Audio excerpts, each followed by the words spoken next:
Hello, beautiful people of YouTube. I know I've been gone for a while. I took like 2 months off, not intentionally, but with the holidays, it was very hard to find time to record and edit and then also go see family and do all of these things. Yes, I'm aware it's still COVID. I got tested before I went to see my family. Don't worry about it.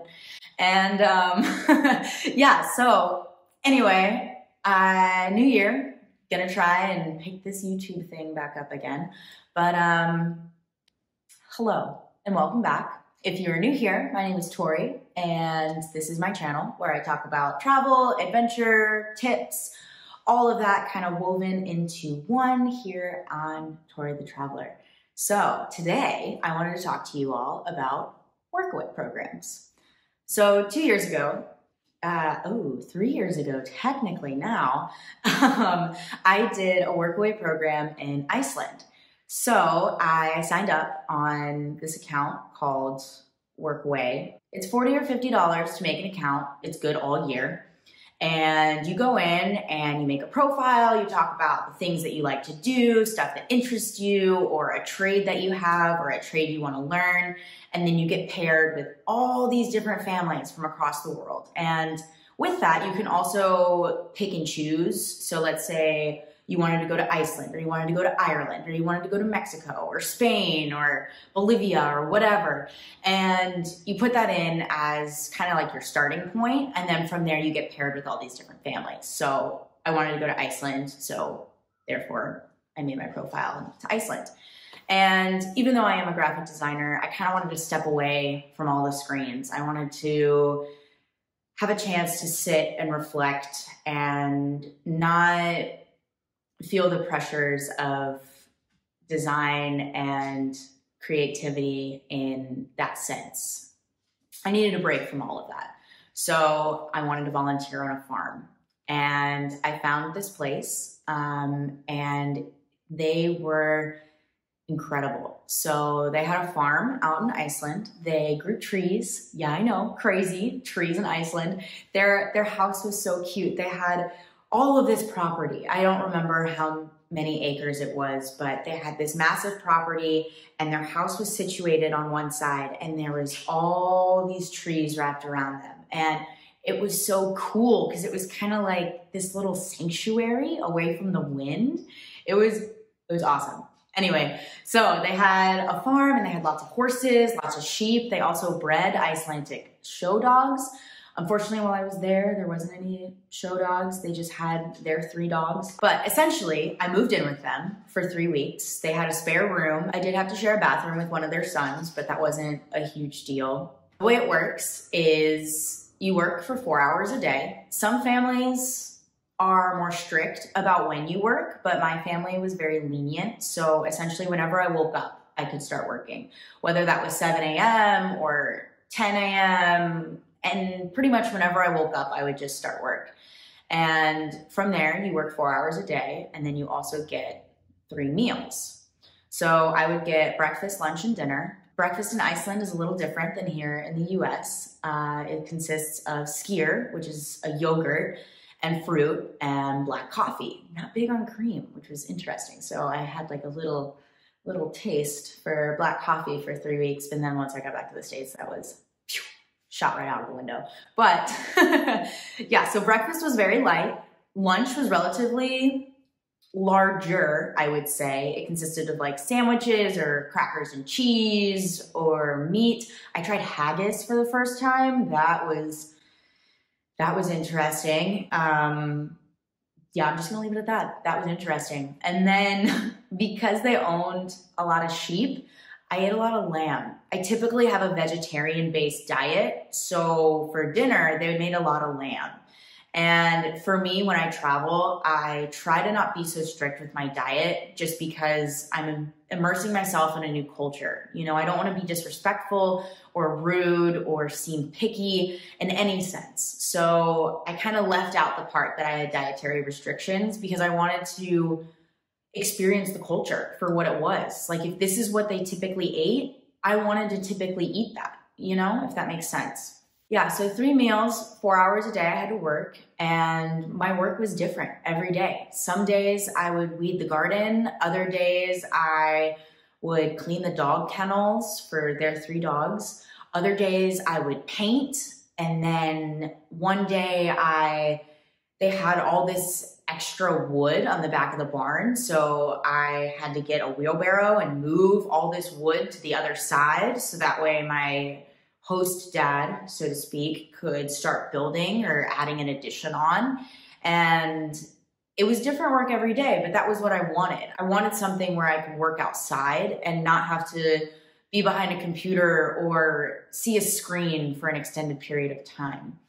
And it was very rewarding. It's very rewarding putting in your time and energy to help a family that needs it. You know, they had a lot of property. So their one son was at home, but he was in school. So he was constantly working on school stuff, and he was in sports too. So he was busy. And then their 2 oldest daughters lived in Reykjavik and had their own families. So it made sense as to why they opened their doors up to work away. I wouldn't trade this experience for anything. And I encourage everybody who sees this to look into that as an alternative for travel.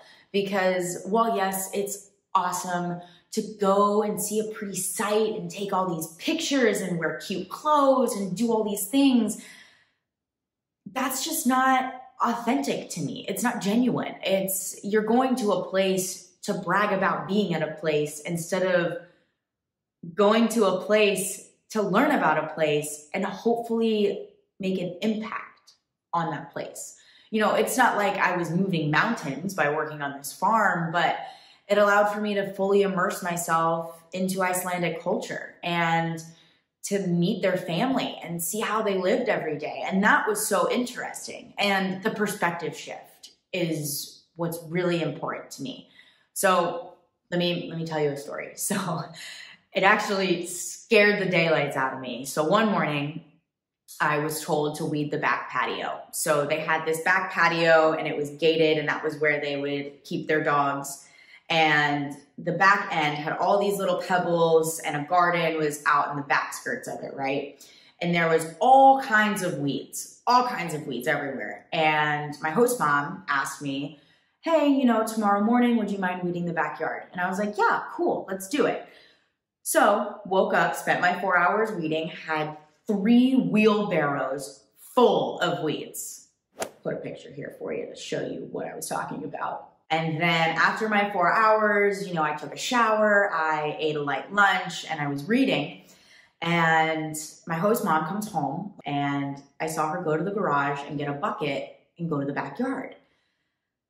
That moment scared the daylights out of me. I thought I did something wrong. I thought I didn't weed enough. I thought I missed a spot, you know. And the last thing that I want anybody to think when I was doing this workaway program was, oh, those lazy Americans, you know, because it's kind of a thing that happens, at least it's happened to me in the past. So anyway, I was terrified. I thought, you know, she's gonna end my stay. I'm gonna be sent back. Like I did something wrong. And so I ninja star out of the chair, put my boots on, put my jacket on, and I go outside. And she's just sitting there weeding. And I walk up to her and I go, did I forget to do this section? Did I forget to do this? Like, I am so sorry. Like, please let me grab a bucket. Let me finish helping you. I'm really so sorry. I thought I did what you told me to. She laughs a little bit and she smiles and she goes, no, what you did was fine. This is my relaxing time. And I was confused because why would weeding be relaxing? And so I asked her, what do you mean by that? And she smiles and she goes, weeding my garden gives me energy. It allows for me to sit with myself and to mindlessly do something, as in pick weeds, allows for me to mindlessly do something while knowing I'm making a difference and I'm making my garden better. And that was a perspective change that I needed. I didn't know that 2-3 years later, it would still have such an impact on me. But she said to me, In this life, you need to find things that give you energy after a stressful day. And for her, it was sitting in her garden, in her backyard after a stressful day, picking weeds. And that changed me, because why is it that we feel that doing work has to diminish our energy?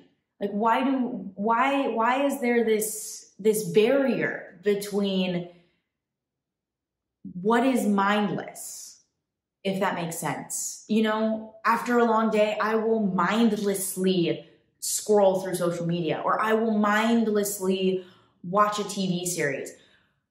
But after that, I started thinking about other things that I could do mindlessly that would make me feel good. You know, like, you never feel good after watching 6 hours of a TV show. You know, you never feel good after realizing you've spent 3 hours scrolling through Instagram. But mindlessly picking weeds, that perspective changed me. Because you can mindlessly pick weeds and know that you're doing something good for your garden and doing something good for you, and you get your hands in the earth and you have muddy fingers and your knees are soiled with grass, but like, you feel good. And that was something that I would have never learned had I had not moved in with them for 3 weeks. I would have never had that perspective change. And I think that's why I travel. That's why programs like this exist, is so that way you can engulf yourself into a brand new perspective and change your mindset. Because while pretty pictures are cool, but that's the pretty picture didn't change your life. All you did was show up and take a picture. But immersing yourself and talking with people that live there and have different lives than you, that's how you create change. That's how perspective shifts. That's how you become a better person, you know? So I recommend that all of you do a workaway program, not just because of my story, but because if you want to go to a place to learn about its people and to learn how life is different than yours, 1,000 miles away, 3,000 miles away, halfway across the world, then do a workaway program, because I guarantee you will feel more full than you did when you left. Like, it'll fill a hole that you didn't even know you had, which is awesome, because you become just a more well-rounded person. And isn't that the idea of travel, is to experience something different than what you're currently living? If any of you were wondering how you can make even the smallest impact on someone else's life and your own, then I recommend looking into Workaway, looking into Work Abroad, and the other programs that are out there that exist, because volunteering your time and your energy will in turn make you feel better, and it'll leave you feeling more full than you were when you arrived. And I think that's the important part. Actually, I know that's the important part. And that's why I love travel. That's why I love those programs. And I know times are weird right now. I know that COVID has really put a damper on experiencing other cultures. But if you do your research, there are places that are open right now. You know, there are safe ways to still travel. You know, you show up with a negative COVID test, you quarantine for 2 weeks, and then you start your work, or you start doing things that make you feel good. You know, like, well, yes, travel has changed. You can still do these things if you do it the safe way. And that's something that I want to explore this year, is how can I travel safely and make a positive impact? Because that's what's important. You know, everyone's safety is a top priority right now. If you were looking for a sign to look into Workaway, this was it. Do your research, figure out what you're good at, or figure out what you want to learn, make a profile, and just start talking to people. And don't be scared about a language barrier, because most times people know English, or at least enough to get by. And if you watched my previous video, you'll know how important it is to learn a few words in another person's language So that way there's that connection, because it's wrong to go to a place and expect everyone to know English, you know? And I know you're not gonna learn a full language overnight, but the basics and hi, hello, goodbye, and nice to meet you are all learnable terms that you can memorize that would make a huge difference in your travels abroad. So to kind of wrap things up, I would encourage you all to look into Workaway, because my experience changed me and made me want to do it again. I would 100% do it again, and that's what I'm looking into. So if you want some recommendations or some guidance on what you should do or where you might want to go, like, leave it in the comments, message me, get in contact. Let's figure out your next trip. Let's figure out my next trip, for that matter. Like, let's do it. Let's make an impact and change our lives in ways that we didn't even realize that we could, because Workaway will do that for you. Guaranteed. All right, well, I hope you guys enjoy the rest of your day, and I hope you got a little something from this video, even if it was just my story, my little snippet of me freaking out, thinking I didn't weed the backyard well enough. I hope that's enough of a, that might be a good idea, to want to at least venture out and do some research. So with that, I hope you all have a great rest of your day, and hopefully we'll be seeing you soon. All right, bye.